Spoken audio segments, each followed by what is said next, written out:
Welcome, everyone. My name is Chris Buttle. I'm Associate Provost of Teaching and Academic Programs here at McGill. I want to offer you a warm welcome to this town hall that we're having and a focus on our fall 2021 planning. I'll be your host for today. We have a very large number of attendees. In fact, some are still joining, so I will talk slowly for 30 seconds longer while the rest of the people join, and then we'll officially kick things off.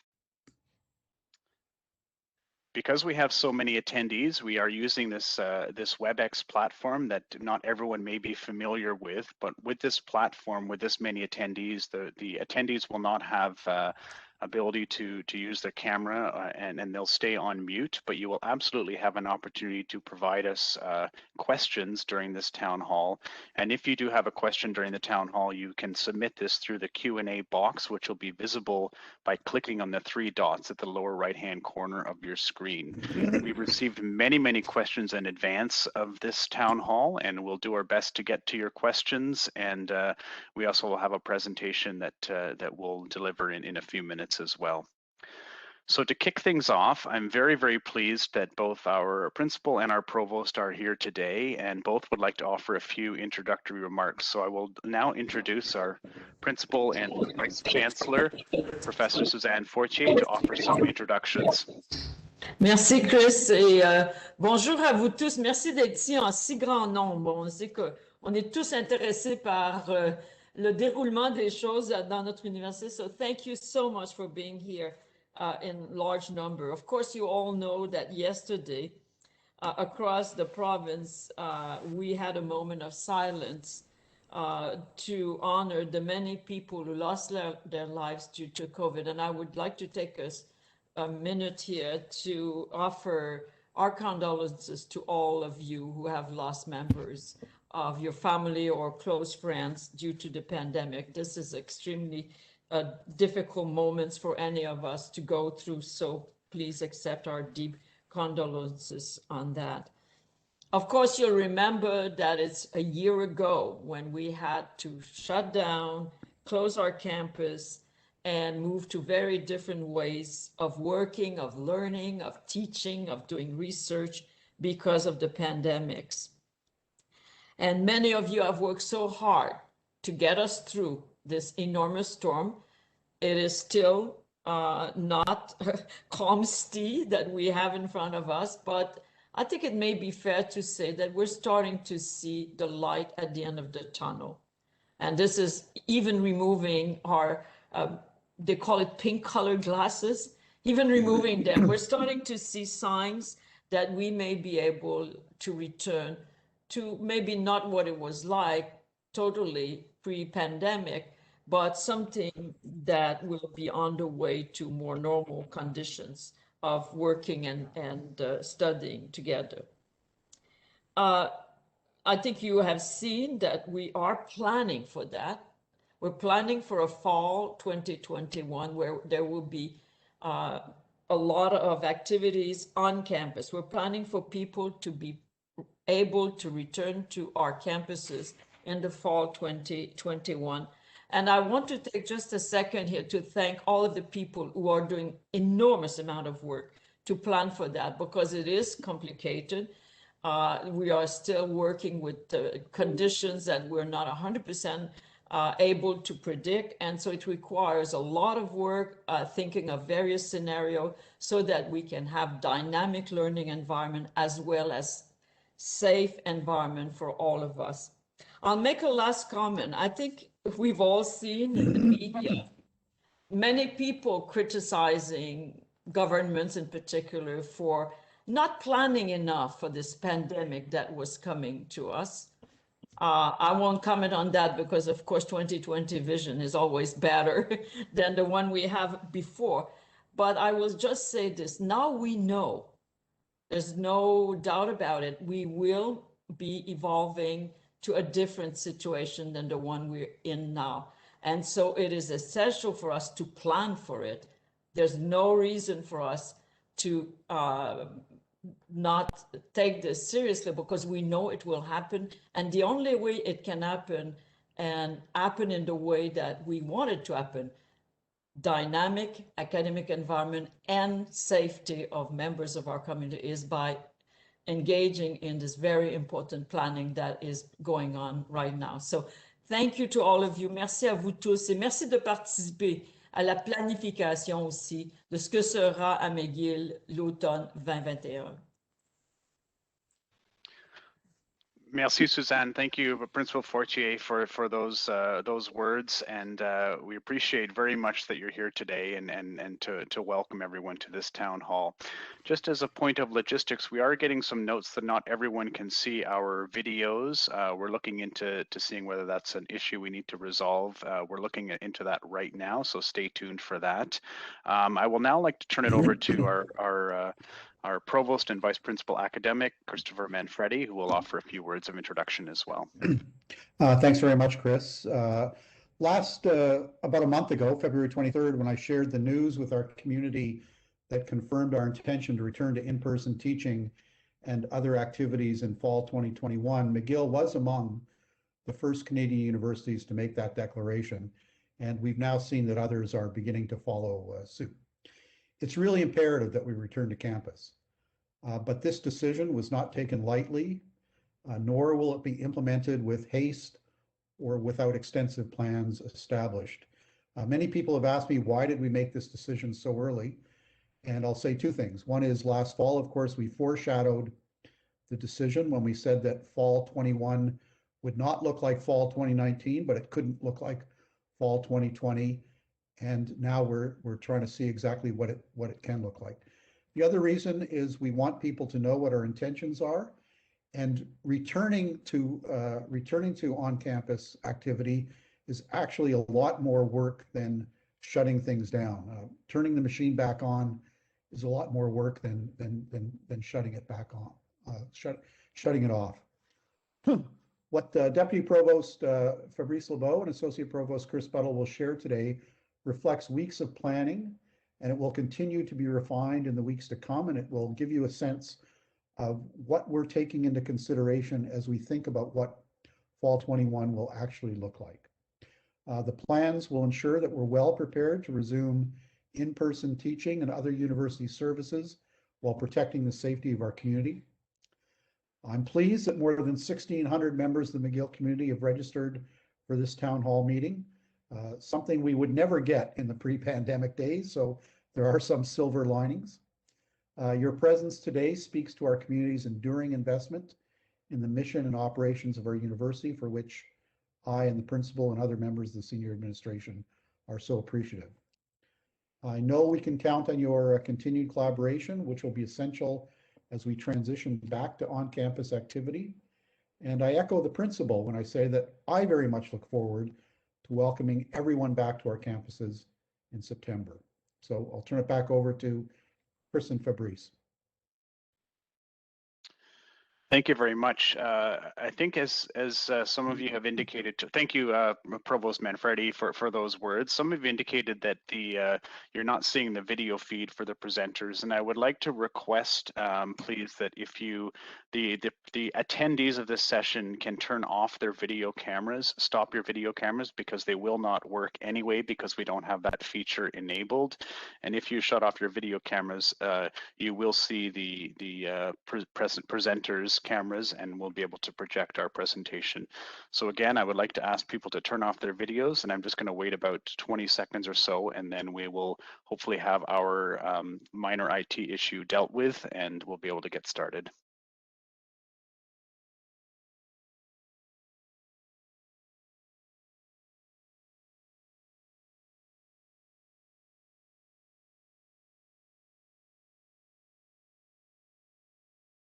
So I will ask Professor Fabrice Lebeau to attempt to share his presentation, and we will see if people can see it, and then we'll get started.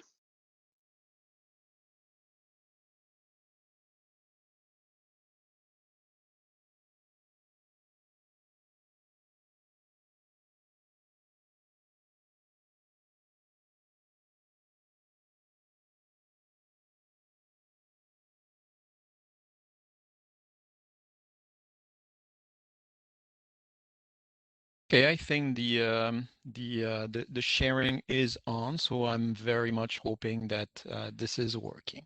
Perfect. Yes, that's the sign I've got as well. So we'll get started. Okay, so next in the program will be a presentation from our Deputy Provost Fabrice Lebeau, who's been our Chief Planning person with respect to how we've navigated this pandemic. And he's offered excellent leadership during this time and is continuing to do so.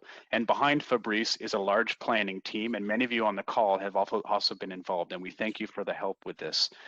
I also want to acknowledge that we recognize that this has been a very, very challenging time, and many people have many questions, and we see that from the number of people who are interested in attending this session and who have submitted questions. We know it's difficult, and we know we also cannot always provide the level of detail and answers that many people would like.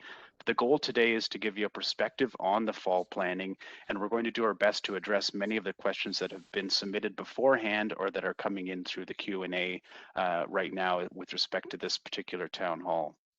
So the next steps really are we'll have a 20-minute presentation about, and then we'll go through the questions and answers that have been submitted. So I will now, and I will also mention briefly that yes, this is being recorded. Many people have asked that, and it will be available to the community after the town hall.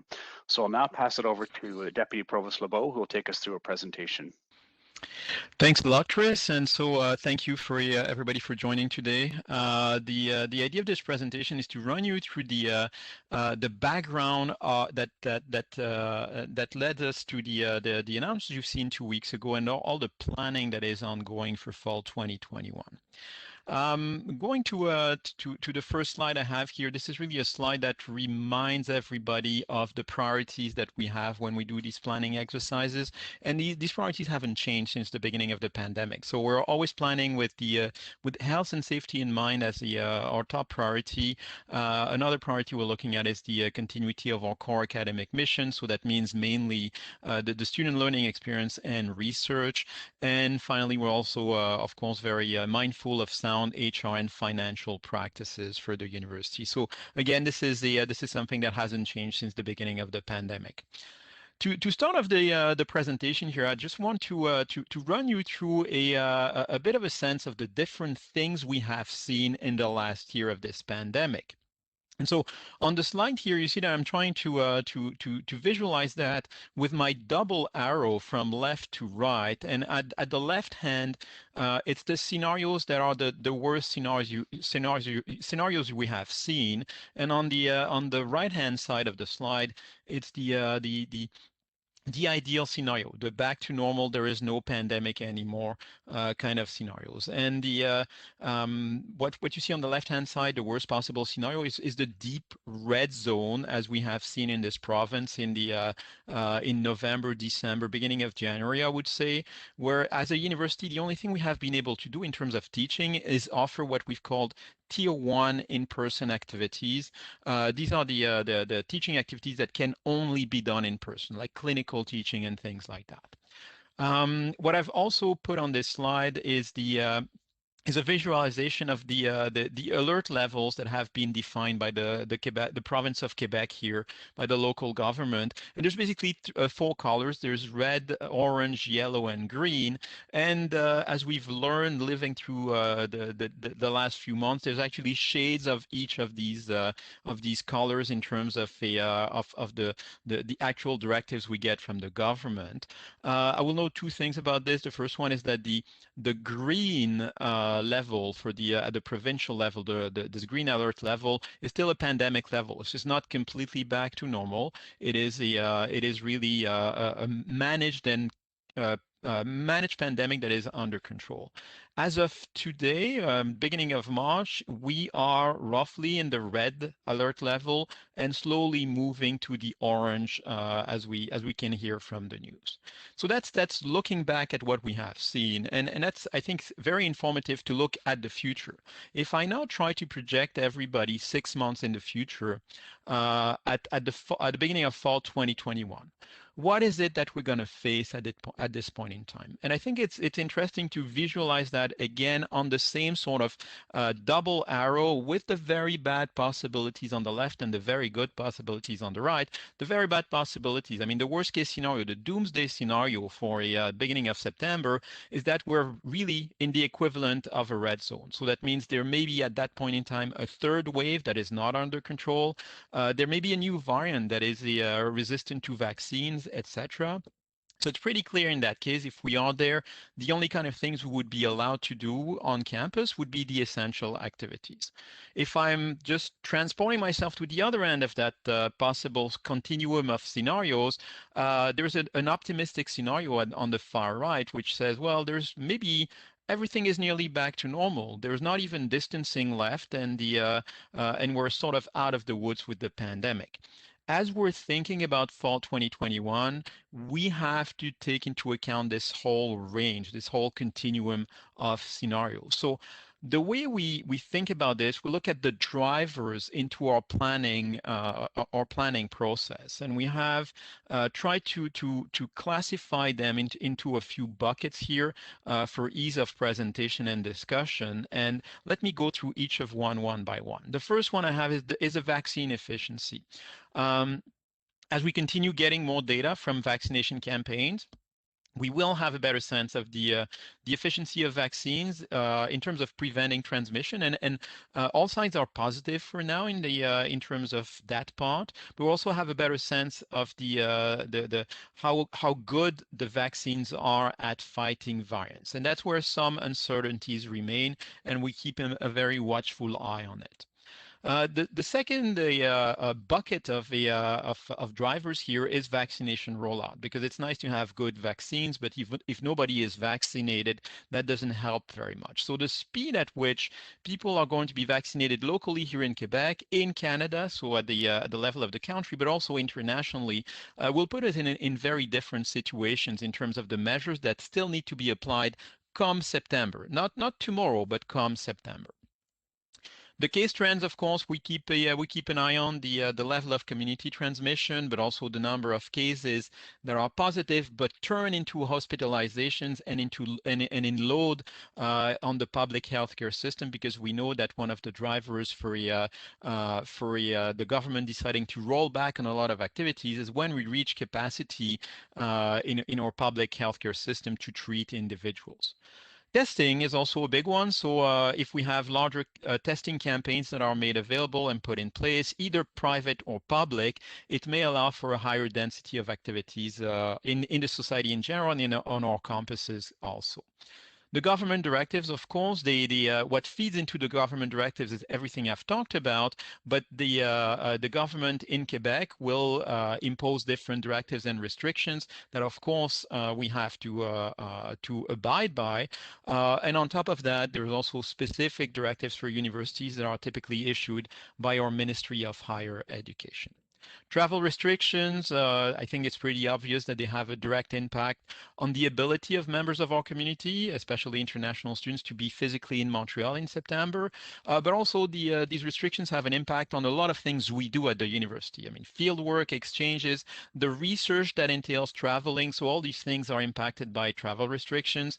And it includes both the perspective of border closures and quarantines and these kind of things, and delays in obtaining visas and appropriate study permits. And finally, the last bucket of drivers I want to talk about briefly is the expert advice. We have been consulting quite a bit with our in-house scientific advisors over the last year to ensure that we have the up-to-date information, because the knowledge we have about the pandemic, the virus itself, but the vaccines, the variants, etc., is evolving very fast, and it's very important for us to have access to that information, not only to talk about the now and what we do tomorrow, but when we try to project ourselves in the future, to have a sense of the trends that we'll be following. So based on all this, this idea that there's a range of scenarios and there's a range of drivers we're looking at, I want to give you a sense of the current outlook, where we currently think we will land in 6 months if we look at the information we have today. The first thing I want to say is that the two extreme ends of that spectrum of scenarios, they're very unlikely. So if I look at the red zone equivalent, landing there would entail major changes in what is currently understood about vaccines, or major changes and hiccups in the vaccination rollout. So problems with the vaccine procurement chain, or there may need to be a new variant that is vaccine resistant, so resistant to all vaccines, despite the fact that we have 4 already accepted in Canada. So this is all possible. We'll keep an eye on that scenario, but it is very unlikely as of today that this is going to be the September situation. If I'm looking at the other end of the spectrum, the very optimistic scenario is also very unlikely, because what we know about timelines for vaccination campaigns in Canada is that all Canadians will be vaccinated before the end of September. And we have been in contact with the governments, and they're still confident that this is the valid timeline. Our semester starts at the beginning of September, not the end of September. So not everybody by default will be vaccinated by the time we start the semester. So the likelihood of us being in that optimistic scenario is small also. So we know we're not going to be in these two areas, or at least it's very unlikely. We keep an eye on them to make sure that we're ready for them. But where do we think we're going to land? So if we look at all the drivers I mentioned, there's a lot of positive signs that we can find. And I think the most important one is the first one I quote on this slide, is the fact that all at-risk people will be vaccinated before fall 2021. And we're nearly certain of that. I mean, there's such a high likelihood that it's going to be the case that this is an assumption that we're working with. And this is, for me, a game changer. When all the people who are at risk of developing serious consequences from catching the virus are actually protected, it opens up possibilities in terms of the activities we can have. So that's a positive sign. The other positive signs we have is that on most variants for now, the vaccines seem to be effective. And as I mentioned, especially in Canada, we have 4 vaccines that are officially accepted. So that we have also the robustness through diversity. The Quebec government is also hinting at the fact that they will relax public health directives if the conditions that I just mentioned are met. Travel in Canada for students is already possible, so it's important to realize that the borders are not closed for students today. International students who want to come to Canada to study can actually come in. There is a quarantine. There is the added 3-day in a hotel quarantine measure that has been added recently. So it's complicated, but it's already feasible. So we can imagine that 6 months from now, it will be, at worst, it's the same condition, but most likely it's going to be relaxed conditions. It's going to be easier to come into the country. And rapid testing is being deployed in different places in this province as needed. So all these things point to what you see on my double arrow here at the bottom of the slide is the fact that the most likely scenarios we can imagine as of today, they're not towards the left. They're not towards the negative scenarios. They're not towards the doomsday scenario. They're not exactly at the right end of my arrow either, but it's somewhere on the what I would call the cautiously optimistic side of the scenarios. And so it's important to realize that this is the kind of things that are guiding our planning. We keep an eye open on everything, but we will also make sure that we focus on the most likely scenarios. A bit more concretely, what does that mean for us going from now to September in terms of planning? If you focus on the right-hand side of this slide here, what we are at the top here. We're in March, and as time will go by, well, we will basically go down towards September, towards the bottom of this slide.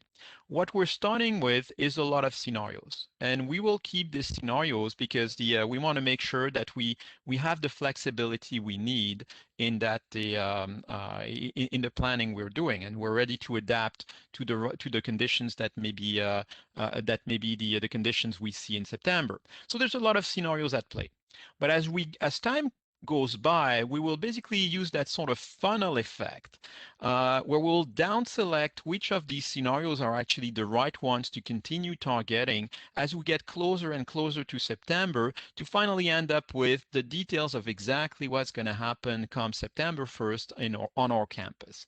What's gonna help us do that is that as we get closer to September, we'll be able to reevaluate the outlook of what the most likely scenario is going to be, because the information we're looking at, the drivers, will become clearer and clearer. The vaccine rollout, as an example, will have more and more information of where it's at in the coming weeks and months. So that's going to help us make these decisions as to what exactly is the final scenario we need to work with.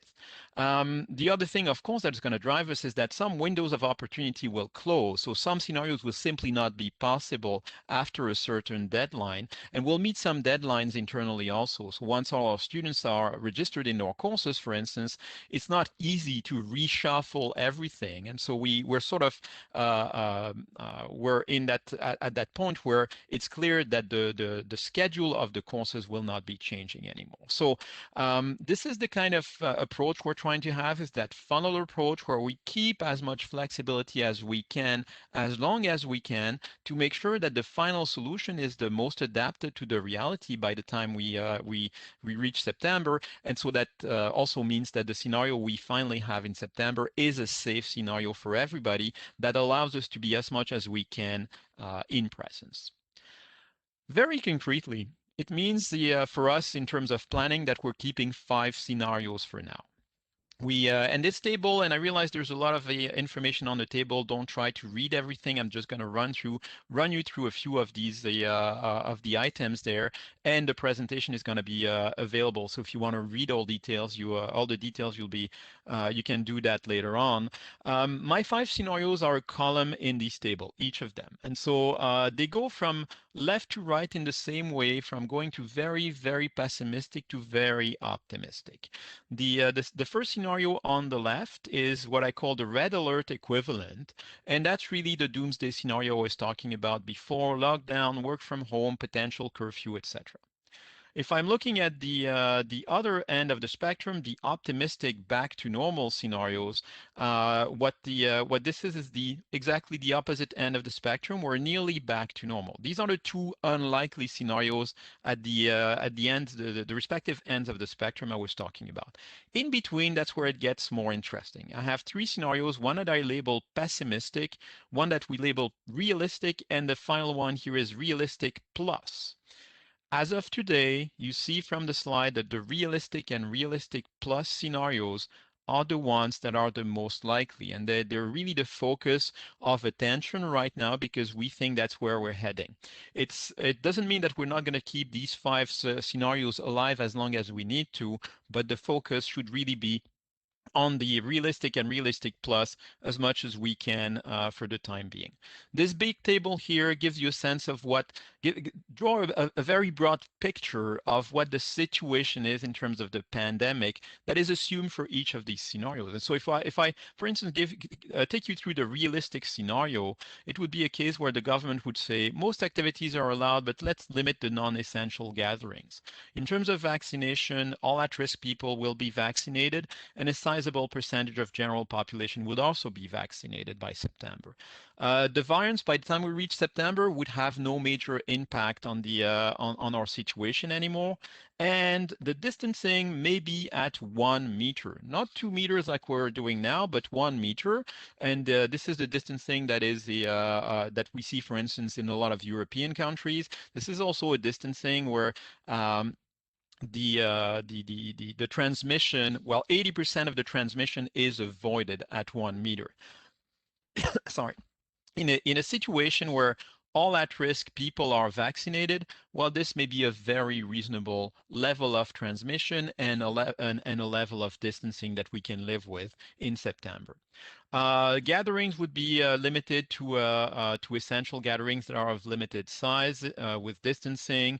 There would be limited community transmission, and the travel may not be recommended internationally, but your mileage may vary depending on destination. The Realistic Plus is a slightly more optimistic version of that, where we're basically in a very similar scenario in terms of the public health situation, but maybe we're confident enough that the government would say, well, we can live with no distancing in classrooms. So the major difference between these two scenarios would be the number of people in classrooms in particular. So we have 5 scenarios with a general idea of what they entail for the situation. What does that mean for the operation of the university? And I think that's where we're trying to paint a picture of what the university will look like for each of these 5 scenarios. Again, I'm going to focus on the Realistic and Realistic Plus because they are the more likely scenarios now.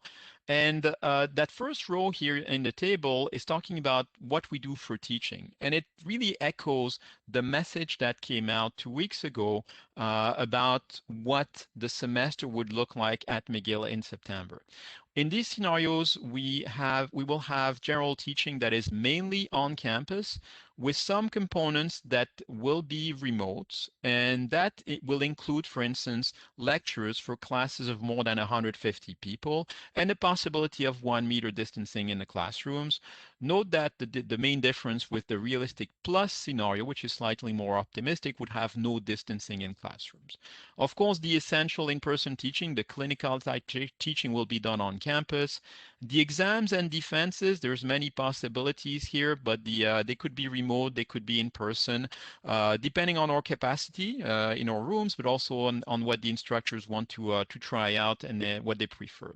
Research would be in person, and there will be the appropriate distancing as needed. So we may still need to have some specific arrangements in research lab, but by and large, things would be in person. The same would occur for in-person research with human participants, which I know is of high importance for the social science and humanities, and that has slowed down a lot of that research in the last year. Another important focus is where our people are.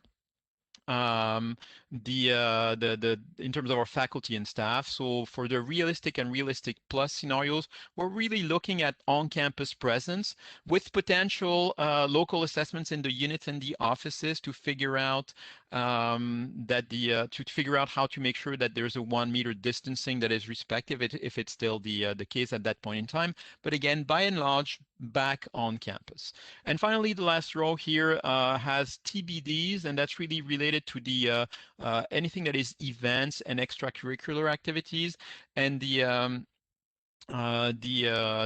idea behind this is that at this point in time, we're not saying we're not going to plan any of these things. We're saying we'll focus on the core academic missions of teaching and research for planning. So any of the other events and extracurriculars we'll get to soon as we have a better sense of how we're going to do the academic activities. So this is my last slide, trying to give you a sense of what the next steps are. And I realize this is really a lot of information. This is a bit overwhelming. I know that there's a lot of excitement about coming back to campus, but because we've been away for such a long time, many of us, there's also a lot of apprehension with the idea of coming back.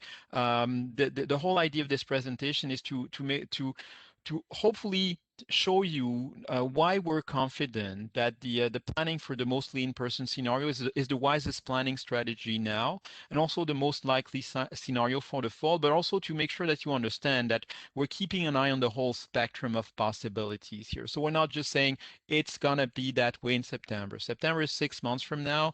We're trying to do an informed planning that will make sure that we have a safe environment for everybody in September. As as we continue working on this at the level of the Emergency Operations Center, we'll continue fleshing out the details of the scenarios.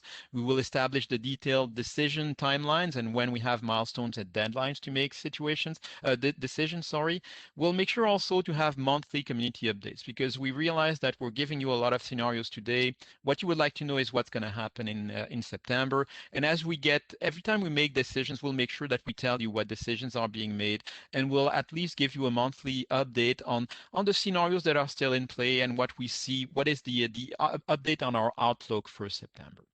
In terms of what that means for the members of our community, you see that faculties have already been asked to do some planning for courses, and we'll continue working with the faculties. All the administrative units will slowly also be asked to start detailed planning based on different scenarios, but we'll be leading that. We'll be asking people to draw up some plans. So just because everybody now knows that we have 5 scenarios in play and you have a sense of what these are, we don't want you to all rush into having a detailed plan for what you would do in these 5 scenarios.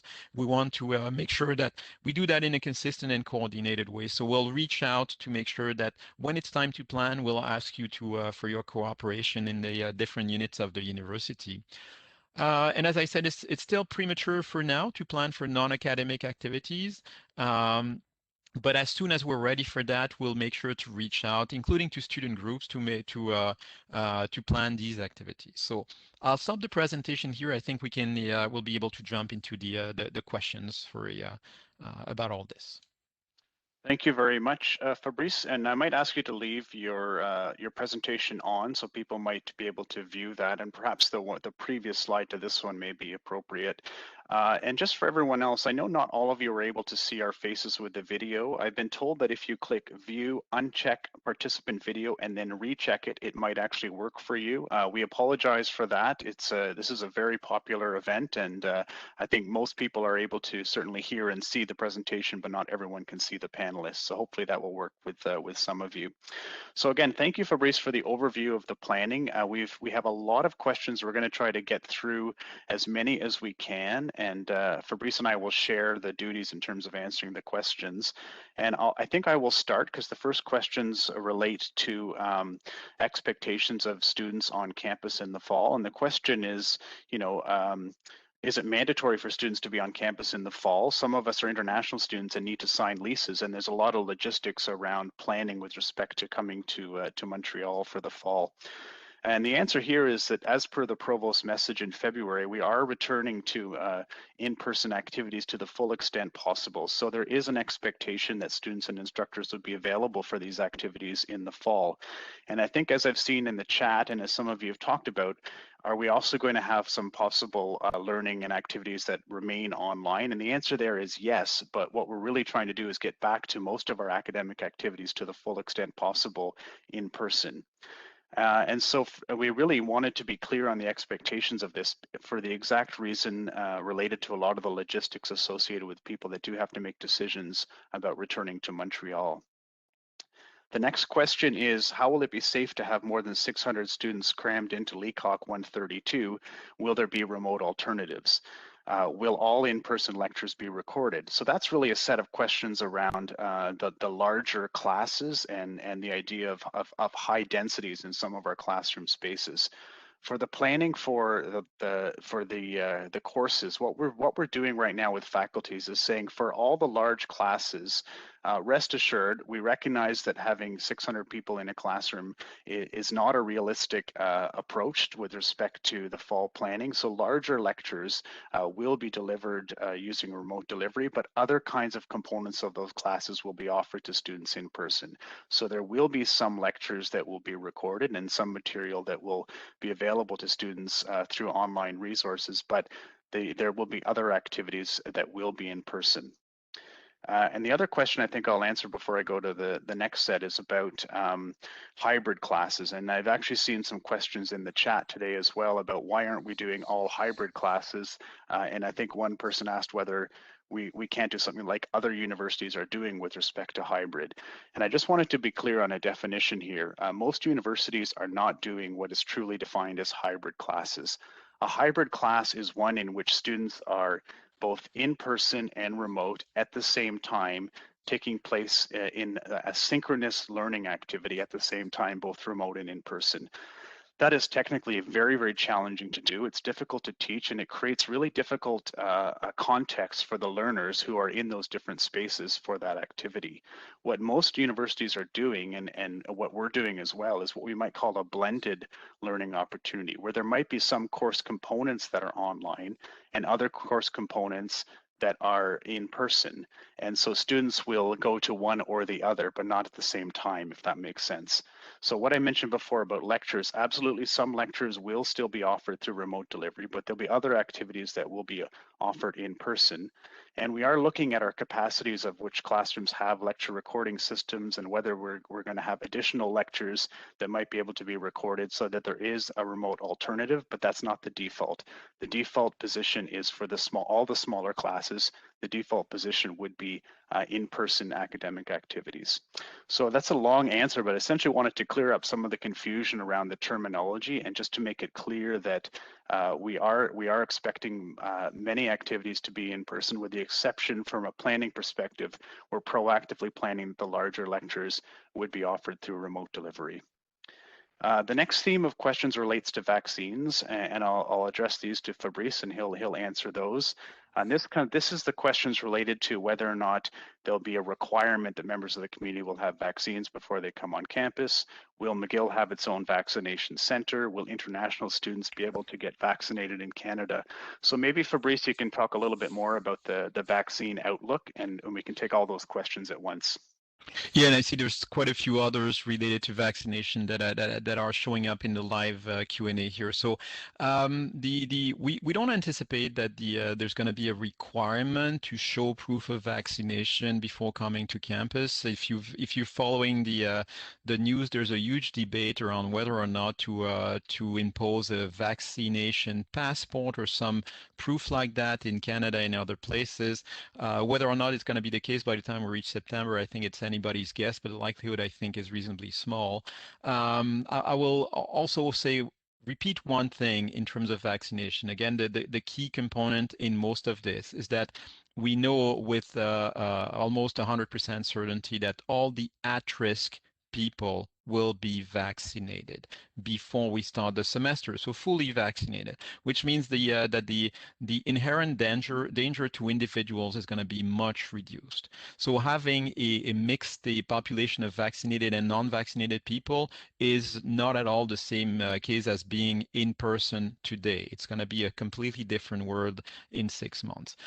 Whether or not we'll have our own vaccination center, that's something that we have been discussing with the ministries for a long time. Just want to make it clear that the way the vaccination is working now, the government is going down a list of priorities, and they started with the people in CHSLDs, then the members of the healthcare professionals, and they're now going through priority lists based on age. There's going to be priority professions also, but once they get to the point where they say it's the general population, meaning anybody between 16 and 60 who has no specific health risk or health condition or is not in a priority profession, that's where they want to call upon large employers to become vaccination centers, and they are starting to have these discussions, and we've basically contacted them to be on that list, and if we're called upon to do that, we'll cooperate as much as we can with the government to make this happen.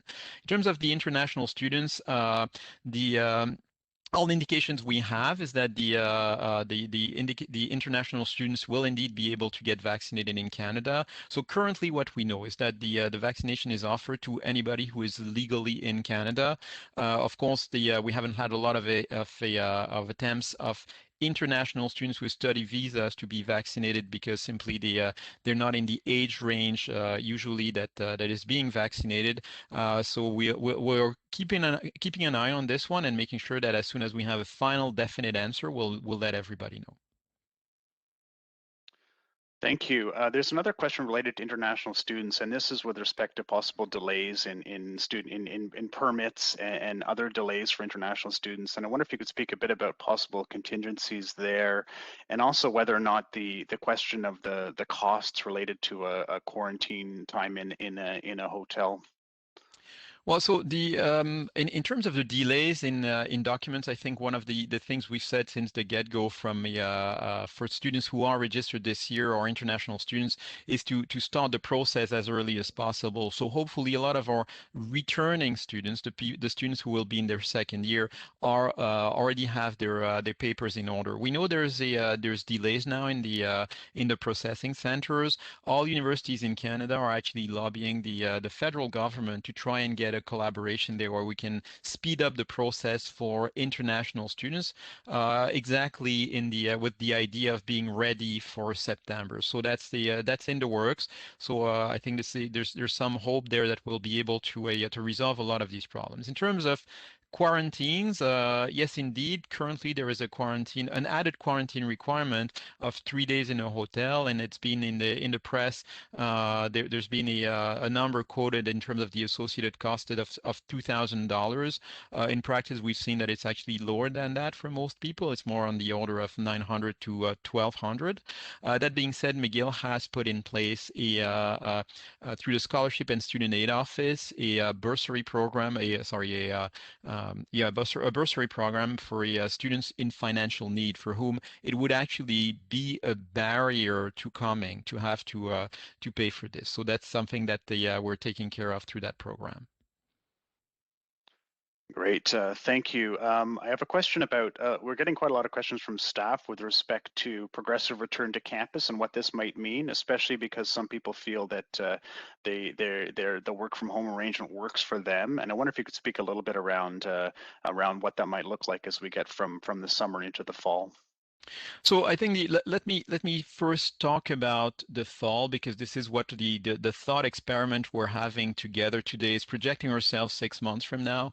If we're indeed in a mostly in-person scenario, the existing flex work arrangements will still be in place. So you remember maybe a year and a half ago, the university put in place a flex work arrangement where up to 1 day a week individual staff member could work from home if this all worked out in their units. So clearly that's still going to be in place by the time we come back. The university is definitely looking longer term at adapting these working from home policies as we get back to normal.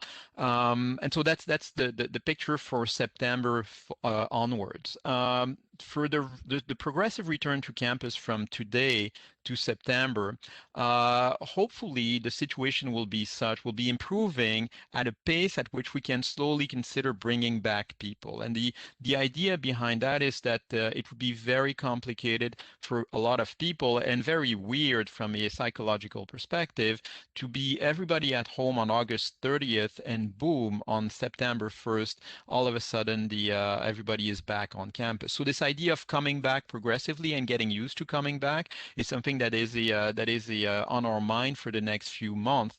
That being said, the kind of likely scenarios we're looking at for September, they have nothing to do with the today's situation. If you remember, I showed you where we are today. We're still in the red, and everybody is watching very closely the variants and their impact in the next few weeks, few months. So don't expect that in 2 weeks we'll tell everybody, "Hey, come back. It's a good idea." We're going to be working with the evolving situation to be able to talk about this in a progressive, gradual, and safe way so that we reach our target in September.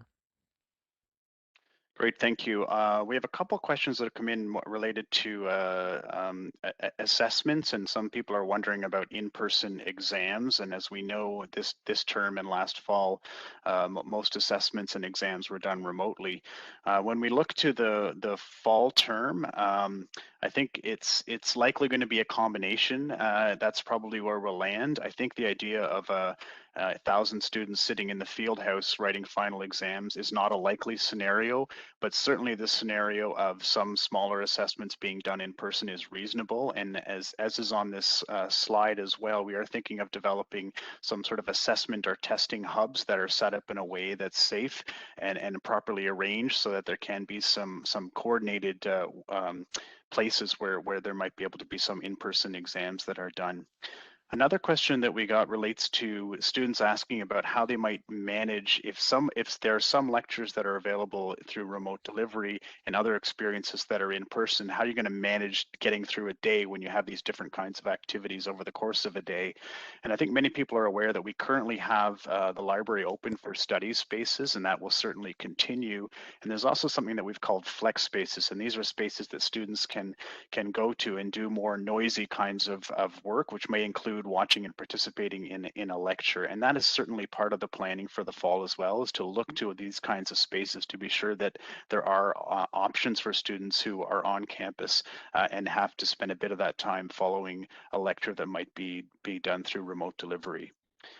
My next question, I think we'll go back to you, Fabrice.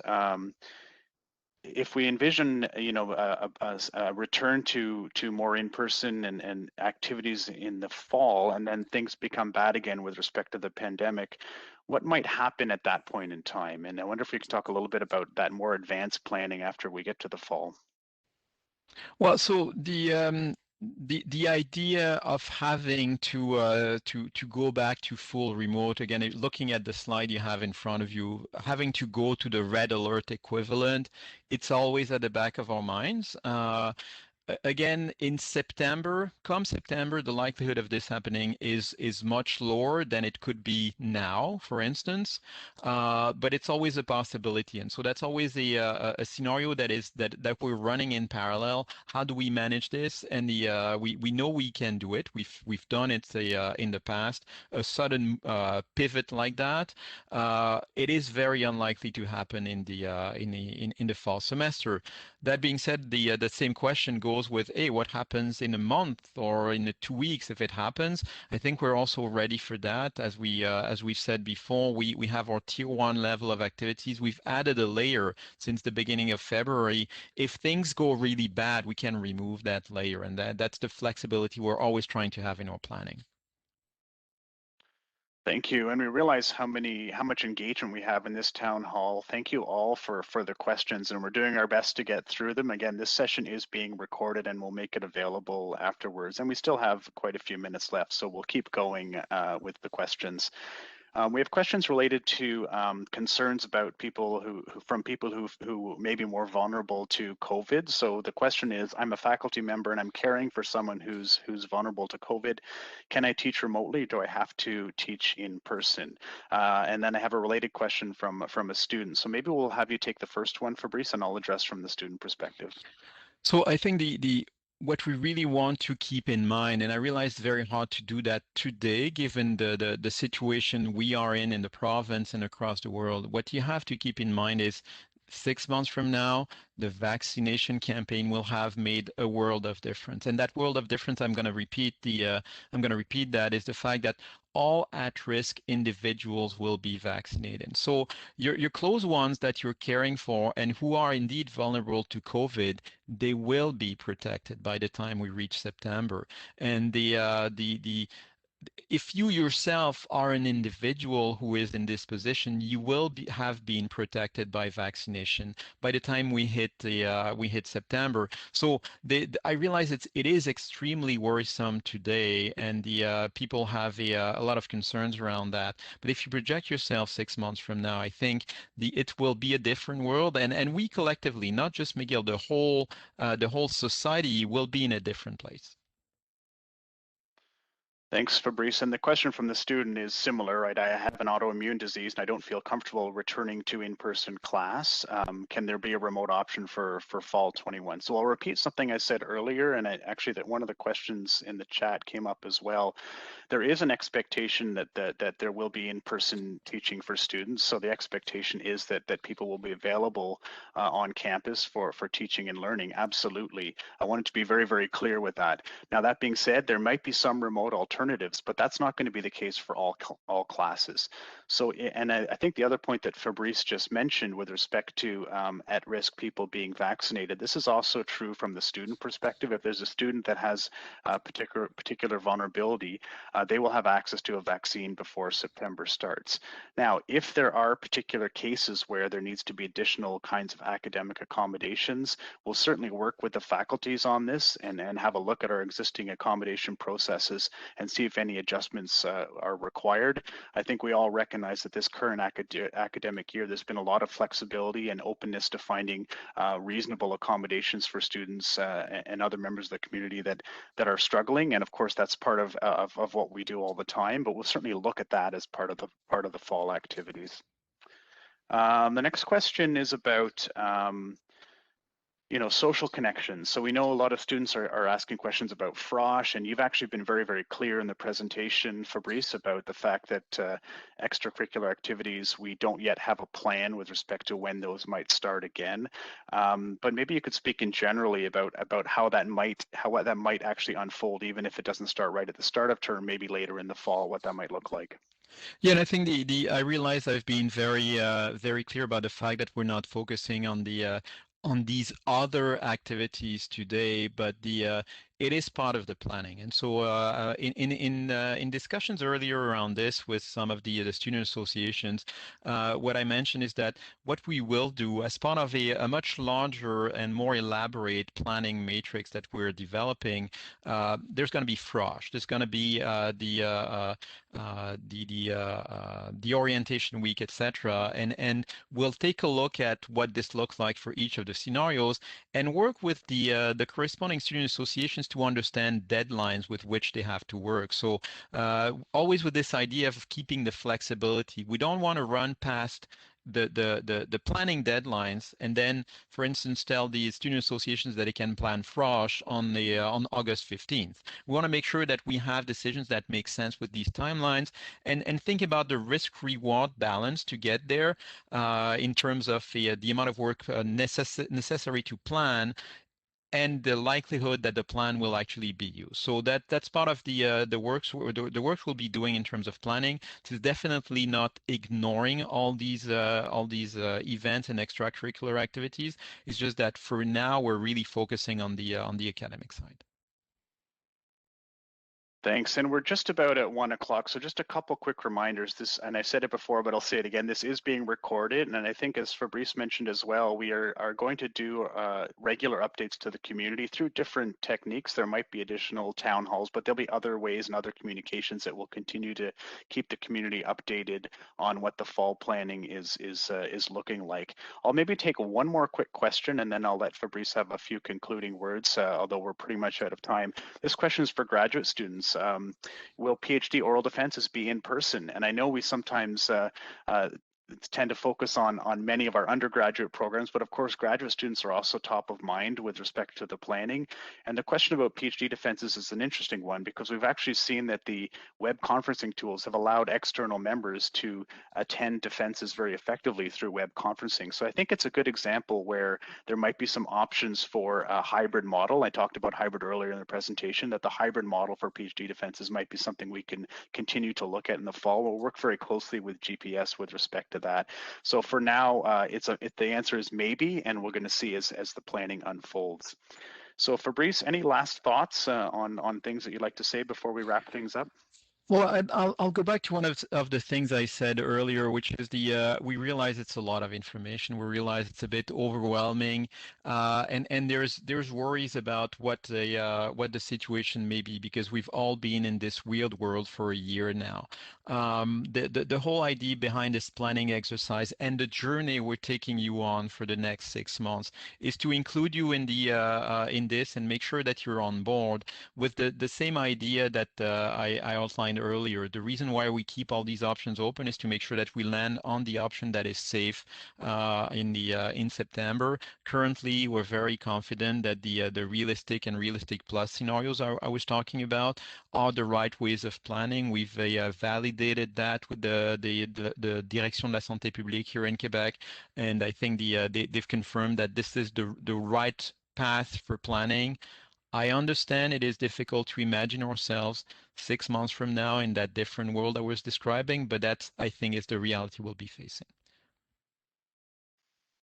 Great, thank you. So we've reached the end of our time. I'm sorry we didn't get to everyone's questions. Hopefully we captured the thematic areas well enough.